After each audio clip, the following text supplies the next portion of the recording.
ಹೇಳಕ್ಕ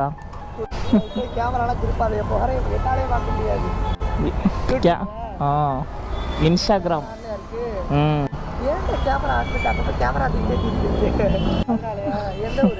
ಬೆಂಗಳೂರು ಅರ್ಥ ಆಗುತ್ತೆ ತೆಮಿಳ್ ಪುರೀದಿ ಅಪ್ಪ ಊಟ ಕೊಡ್ಲಾ ತಿಂತೀರಾ ತಿಂತೀರಾ ನೀವಿರೋದು ರಾಜಾಜಿನಗರನಾ ಊಟ ಮಾಡ್ಕೊಳ್ಳಿ ಹಾಂ ಮಕ್ಕಳು ಚಿಂತಾಮಣಿನಾ ಹಳ್ಳೀಲಿದ್ದಾರಾ ನೀವು ಒಬ್ಬರೇ ಇರೋದು ಹಾಂ ಕೆಲಸ ಮಾಡೋಕ್ಕಾಗಲಿಲ್ವಾ ಮಾಡ್ಕೊಳ್ಳಿ ಹಾಂ ಹುಷಾರು ಅಷ್ಟೇ ಏನಾದ್ರು ಹಣ್ಗಿನ್ ತೊಗೊಳ್ಳಿ ಹಾಂ